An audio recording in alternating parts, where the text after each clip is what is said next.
عمر نے، اس ختمی مرتبہ ذات مقدس نے اور اس کے اصحاب ابرار نے وہ قافلہ جو حضرت ابوبکر صدیق رضی اللہ تعالی عنہ سے شروع ہوا تھا، پھر عمر فاروق و عثمان، پھر عمر اور حضرت عثمان اور حضرت علی رضی اللہ تعالی عنہ، اور پھر طلحہ اور زبیر، اس کے بعد حضرت سعد اور حضرت سعید، اس کے بعد حضرت عائشہ اور حضرت خدیجہ رضی اللہ تعالی عنہا، یہاں سے لے کر کے حضرت ابو طفیل عامر رضی اللہ تعالی عنہ پر یہ سلسلہ مکمل ہوا، رضوان اللہ علیہم اجمعین۔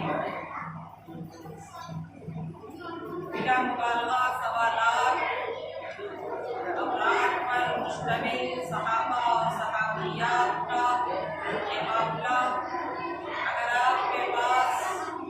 آپ کے سامنے پوری زندگی اور پوری سیرت موجود ہو، یہ معلوم ہوتا ہے کہ یہ وہ قافلہ تھا اس کا عمل اور اس کا کردار، اس کا ایمان، اس کا کیریکٹر اور جس کا منصب اور جس کا تقویٰ اور جس کی پرہیزگاری ہمارے لیے آئیڈیل اور ماڈل اور نمونہ اور مشعل راہ کی حیثیت رکھتا ہے۔ یہ وہ طاقتور افراد کا گروہ تھا اور طاقت کے ساتھ زندگی بسر کیا۔ افراد میں کمی ذاتی ہوتی رہی۔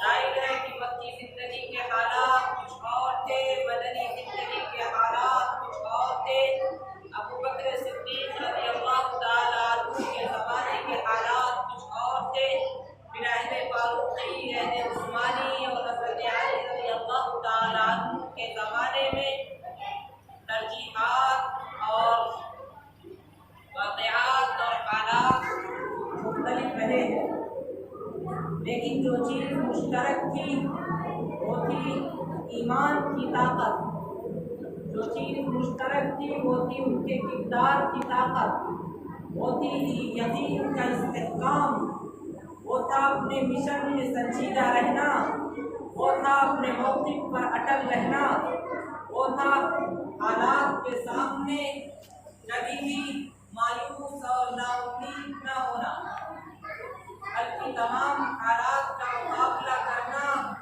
استقامت کا پہاڑ بنا رہنا، مقیم اور مستقیم ثابت قدم اور قائم رہنا، پہاڑ کی طرح مضبوطی کے ساتھ اپنے دین پر چلنا، یہ وہ بنیادی باتیں ہیں جو ہم کو آج کے موجودہ حالات میں ہمارے لیے مستحق کیا۔ وَاذْكُرُوا إِذْ أَنْتُمْ قَلِيلٌ مُّسْتَضْعَفُونَ فِي الْأَرْضِ تَخَافُونَ أَن يَتَخَطَّفَكُمُ النَّاسُ فَآوَاكُمْ وَأَيَّدَكُم بِنَصْرِهِ وَرَزَقَكُم مِّنَ الطَّيِّبَاتِ لَعَلَّكُمْ تَشْكُرُونَ۔ عہد اول سے اللہ تعالیٰ انہیں مسلمانوں کو مخاطب کر رہا ہے براہ راست، اور گویا قرآن کریم ہم سے خطاب کر رہا ہے اور قرآن کریم ہم کو مخاطب کر رہا ہے، ہم اس کے مخاطب ہیں۔ اے لوگوں، حالات کتنے ہی خطرناک ہوں، اگرچہ تم ہمیشہ طاقت کے سامنے افراد میں کم ہو اور دنیا کی بڑی سے بڑی طاقتیں تمہیں اپنا لقمہ بنا جائیں اور تمہیں چبا کر ختم کرنا چاہیں، لیکن خبردار اپنے حوصلے کو بس مت ہونے دینا، اپنی ہمت کو کمزور مت پڑنے دینا۔ میں اس لیے کہہ رہا ہوں، آج موجودہ حالات میں پوری دنیا کی امت مسلمہ اور خاص طور سے ہمارے ملک بھارت کی ملت اسلامیہ، اور اگر میں کہوں تو بالکل مبالغہ نہیں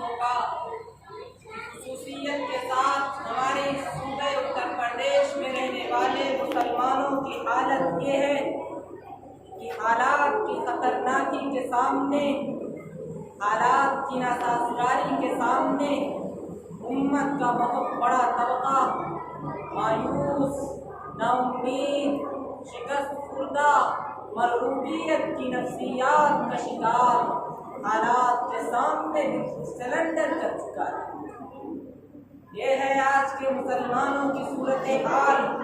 आप रीडिंग कीजिए नौजवानों की सूरत हाल का, आप जायजा लीजिए तो ऐसा महसूस होता है कि इस उम्मत का तबका नामुवाफिक हालात में बिल्कुल अपने आप को सरेंडर कर चुका है। ये है मुसलमानों की सूरत हाल। ये अगर हालात खतरनाक हुए तो ये मुसलमान अपने ईमान पर, अपने इस्लाम पर उस मजबूती और उस ताकत के साथ और उस कैफियत के साथ नहीं रह सकते जो नॉर्मल हालात में हुआ करता है। इतना कमज़ोर ईमान जो नॉर्मल हालात में तो सलामत रहे, लेकिन इमरजेंसी की हालत में वो नाउम्मीदी और मायूसी का शिकार हो जाए और मुसलमानों को नाउम्मीदी की तरफ लेकर चला जाए। हालांकि इस नबी को हम मानते हैं, इस कुरान पाक को हम पढ़ते हैं, उस नबी उम्मी ने, उस कुरान पाक ने नाउम्मीदी को ऐसा अमल बताया है जो इंसान को ईमान से महरूम कर देता है। कहीं इशारतन और कहीं लफ्ज़ों में कुरान कहता है वला तयअसू मिन रौहिल्लाह इन्नहु ला ययअसू मिन रौहिल्लाहि इल्ला अल-कौमुल काफिरून।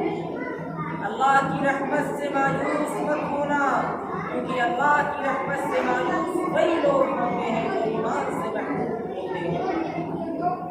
फरमाया वमन यक़नतु मिन रहमति रब्बिही इल्ला अज़-ज़ालिमून। अल्लाह की रहमत से मायूस वही लोग होते हैं जो हिदायत की राह को छोड़कर गुमराही के दलदल में जा पड़े हों। और फरमाया वला तक़नतू मिन रहमतिल्लाह इन्नल्लाह यग़फिरु ज़ुनूबा जमीआ। अल्लाह की रहमत से मायूस मत होना, यकीनन अल्लाह ताला तुम्हारे गुनाहों को बख्श देगा। ज़रूरत है दोस्त से लौ लगाने की, ज़रूरत है दोस्त से रुजू होने की, ज़रूरत है तो उसकी मखलूक़ात में उसकी निशानियाँ तलाश कर करके खुदा तक पहुँचने की। इस उम्मत के पास कुरान करीम जैसी इतनी मुक़द्दस और इतनी हिदायत वाली किताब मौजूद हो, क्या ये अजूबा नहीं है? क्या ये उस उम्मत का सालिहा नहीं है? ये उस उम्मत का एक बहुत बड़ा तबका नामुवाफिक हालात में, नासाज़गार हालात में, उन हालात में जबकि नजर आता है सामने की बातें दंदना रहा है और शायद कि उसकी दंदनाहट में कभी फर्क न आए। इस उम्मत का एक तबका मायूसी और नाउम्मीदी का शिकार होकर अपने ईमान को खो देता है, उसको अपने ईमान की कदर और कीमत नहीं होती। क्या इस उम्मत का सालिहा नहीं कहा जाएगा कि नबी पाक की ये उम्मत और सहाबाए किराम जैसी रोशन और आइडियल और मॉडल जैसे जमात की ये जानशीन और उसकी जगह संभालने वाली ये उम्मत सिर्फ अपने मुंह से सहाबा का नाम लेती हो, अपने मुंह से नबी का नाम लेती हो, सिर्फ अपने मुंह से कुरान का नाम लेती हो और बातें सिर्फ ज़बान की बोल तक रह जाएं, ताल्लुक से एहतजाजात तक रह जाएं, ताल्लुक से जुलूस और मजलिसों तक रह जाएं, ताल्लुक से मिलादुन नबी मनाने तक रह जाए, ताल्लुक से नारों की हद तक रह जाए, लेकिन अमली ज़िंदगी में वही मायूसी, वही नाउम्मीदी, वही घबराहट, वही बेचैनी, वही बुज़दिली, वही कम हिम्मती, वही कम हौसलगी जिसका दूर दूर तक हमारे रोशन तारीख रखने वाले इस्लाम से कोई ताल्लुक नहीं। मैं इस्तिक़ामत के हवाले से एक वाक़या आपको सुनाता हूँ। हज़रत अब्दुल्लाह इब्ने हुज़ाफ़ा रज़ी अल्लाह ताला अन्हु 150 अफराद के साथ रूम से जंग करने में मशगूल थे। एक नौजवान थे, खूबसूरत थे, नबी के गुलाम थे। रूमी हुक्मरान उनको पकड़ कर लाता है और कहता है, ऐ अब्दुल्लाह तुम तो गिरफ्तार हो गए, अगर मेरी बात मान जाओ और मेरा मुतालबा तस्लीम कर लो तो मैं तुम्हें छोड़ दूंगा, तुम्हें आज़ाद कर दूंगा। अब्दुल्ला ने कहा, ऐ रूमी हुक्मरान, तुम अपना मुतालबा बताओ, अगर मानने लायक होगा तो हम मान जाएंगे, वरना हरगिज़ नहीं मानेंगे। उस रूमी हुक्मरान ने कहा, ऐ नौजवान, ऐ नबी के उम्मती, ऐ कुरान पर ईमान रखने वाले, हमारा मुतालबा इतना बड़ा नहीं है, हमारा मुतालबा एक छोटा सा है कि तुम हमारी ईसाइयत में दाखिल हो जाओ, तुम ईसाई बन जाओ।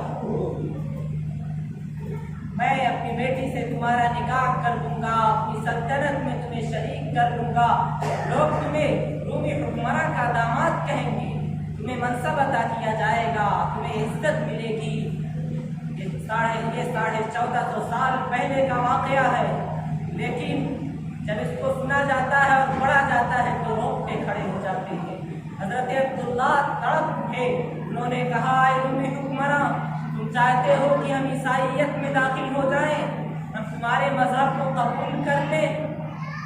अगर तुम यही चाहते हो कि हम कुरान को छोड़ दें, अपने दीन को छोड़ दें, अपनी शरीयत को छोड़ दें, मोहम्मद की गुलामी से दस्तबरदार हो जाएं, तो सुन लो, आज नहीं क़यामत की सुबह तक मेरा यही ऐलान है कि नबी पाक सल्लल्लाहु अलैहि वसल्लम की गुलामी तो दूर की बात, पूरा कुरान छोड़ना तो दूर की बात, पूरी शरीयत को छोड़ना तो दूर की बात, मेरे नबी पाक ने इस सिलसिले में इस्तेमाल करने के लिए ढेरे की जो तरतीब बताई है, उस तरतीब को भी होने के लिए हम तैयार नहीं।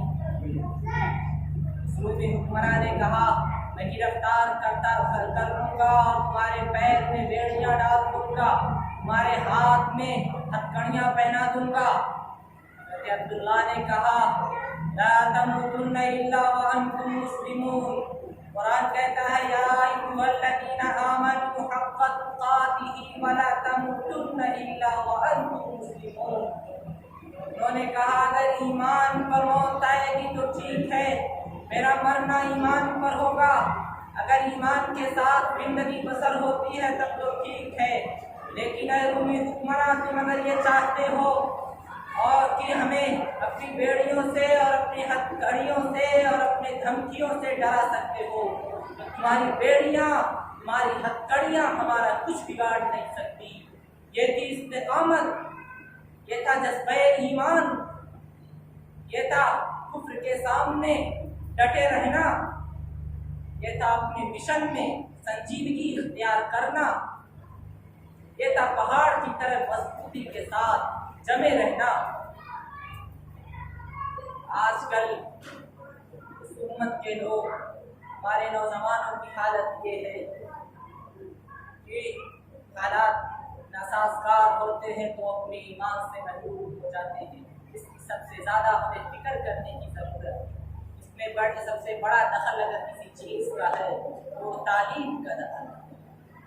हमने अपने नौजवानों को ऐसे माहौल में पाला है जहाँ ये तय कर दिया गया है कि इंसानों के अंदर बेहयाई आम कर दी जाएगी, इंसानों में इनके अंदर से शर्म खींच दी जाएगी, औरतों के दुपट्टा निकाल लिया जाएगा, औरतों को नंगा करके मर्दों को भड़काया जाएगा, उनको औरतों को उनके सामने पेश करके उनके जिनसी जज्बात को भड़काया जाएगा, ताकि वो नौजवान पागल और दीवाना बनकर किसी की इज्जत लूटें, किसी की इज्जत पर हाथ डालें, किसी का दुपट्टा खींचें। आज की सूरत हाल में सबसे बड़ा हमला, सबसे बड़ा अटैक अगर किसी चीज़ पे हो रहा है तो हमारे अकीदे पर हो रहा है, हमारे ईमान पर हो रहा है। हमारी वो नौजवान नस्लें, हमारी वो माएँ और बहनें आज अपने ईमान से दस्तबरदार हो रही हैं। हमारी वो माएँ और बहनें, हमारी वो अजीज बहनें जो कॉलेजों और स्कूलों के निज़ाम से वाबस्ता हैं, उनका ईमान मुतज़लज़िल हो रहा है, उनका ईमान सलामत नहीं है, उनका ईमान उस कैफियत के साथ सलामत नहीं रहता। वो अपने ईमान की, उनके अंदर अपने ईमान की कदर नहीं है, अपने ईमान की का एहसास नहीं है। सब में सबसे ज़्यादा जुर्म अगर किसी का है तो वो हमारा पूरी मुस्लिम कम्युनिटी का है। हमने उनको इस्लाम का पाठ नहीं पढ़ाया, हमने उनको इस्लाम का दर्स नहीं दिया। याद रखो कि मजलिसें मुनाकिद करने से कुछ नहीं होगा।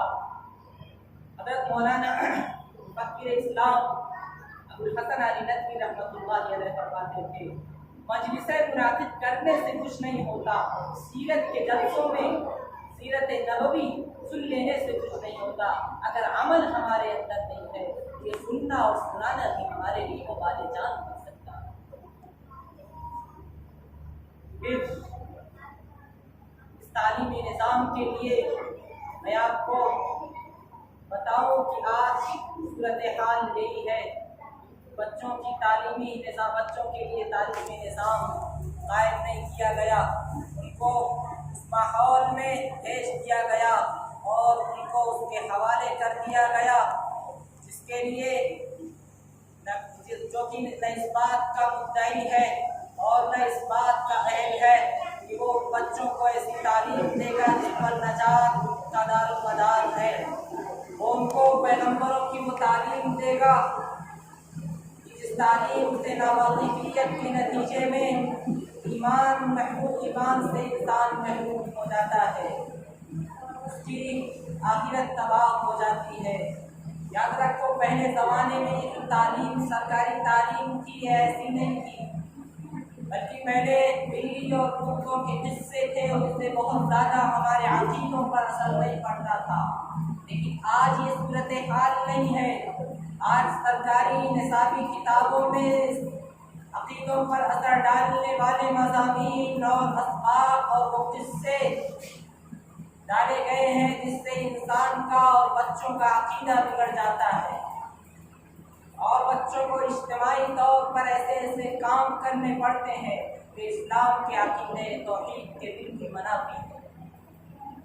मैं इससे निकलने का एक हल बताऊं कि अगर बच्चों के लिए बाहरी और खारजी और इजाफी कोई तालीम का इंतज़ाम नहीं है, जो साइकिल में ब्रेक के कायम मकाम हो,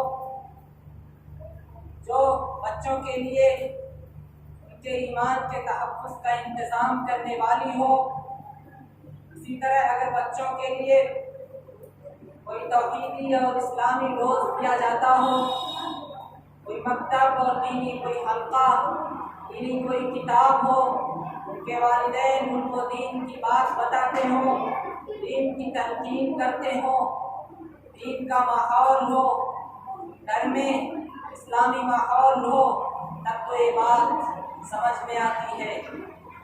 लेकिन अगर ऐसा नहीं है तो मैं साफ कहता हूँ कि आपने ऐसा अमल करके उनके कानों में ये बात कह दी है कि बेटा स्कूल में जो पढ़ाया जाएगा पूरी तौर पर तो उसको मानना, ये बिल्कुल उसके कान में कहने के मुरादिफ है कि आपने उसको स्कूल में दाखिल कर दिया, लेकिन बाहर से कोई खारजी इस्लामिक तालीम का इंतजाम नहीं किया। ये बिल्कुल इसीलिए है कि हमने उसके कान में कह दिया है बेटा जो टीचर तुम्हें पढ़ाएंगे, जो मास्टर साहब तुम्हें पढ़ाएंगे, उस पर बिल्कुल 100% अमल करना। मैं मुखालिफ नहीं हूँ सरकारी तालीम और अंग्रेज़ी तालीम की, लेकिन सबसे पहले और सबसे ज़रूरी काम ये है कि उनको इस्लामी तालीम दी जाए, उनको इस्लाम का पाठ पढ़ाया जाए। हालात जबकि हमको ये पता है कि आजकल बच्चों, छोटे छोटे बच्चों पर जिनसी तालीम लागू कर दी गई है, छोटे छोटे बच्चों पर ऐसी तालीम लागू कर दी गई है जिससे उनके अंदर बचपन से ही जिनसी जज्बात और सेक्सुअल जज्बात भड़कते हैं। मखलूक तालीम का इंतज़ाम किया गया जिससे वो बचपन में ही बिगड़ते और मुनहरिफ होते रहते हैं। हालात इतने खतरनाक हो चुके हैं, बहुत चौंका देने वाली सूरत हाल है। सैलाब हमारे घरों तक आ गया है, उलमा के घराने भी महफूज नहीं रहेंगे। मैं साफ कहता हूँ, अगर जंगी पैमाने पर हमने इस काम को शुरू नहीं किया, ज़्यादा कुछ नहीं करना है। उस आलिम दीन बुलाइए, मजलिस मस्जिद में मर्दों की मजलिस और किसी घर में औरतों की मजलिस मुनाकिद करके उनको तौहीद का पाठ पढ़ाइए, इस्लाम की दावत दीजिए, तब वो इस्तिकामत के साथ और पहाड़ की तरह कुफ्र के सामने चले रहेंगे। अपने इस्लाम से कभी जर्रा बराबर इधर उधर नहीं होंगे, अपने मिशन से कभी नहीं हटेंगे। ये करना पड़ेगा इसलिए कि अल्लाह रब्बुल इज्जत के यहाँ वो उम्मत जो मायूस हो, मायूस उम्मत और अपने हाथ में कासे गदाई लिए फिरती, हर तरफ ठोकरें खाती हुई उम्मत, नाउम्मीदी का शिकार उम्मत अल्लाह के यहाँ कभी महबूब उम्मत नहीं बन सकती। अल्लाह ताला कहने सुनने से ज़्यादा अमल की तौफीक अता फरमाए। बाक़ी दावाना अल्हम्दुलिल्लाहि रब्बिल आलमीन।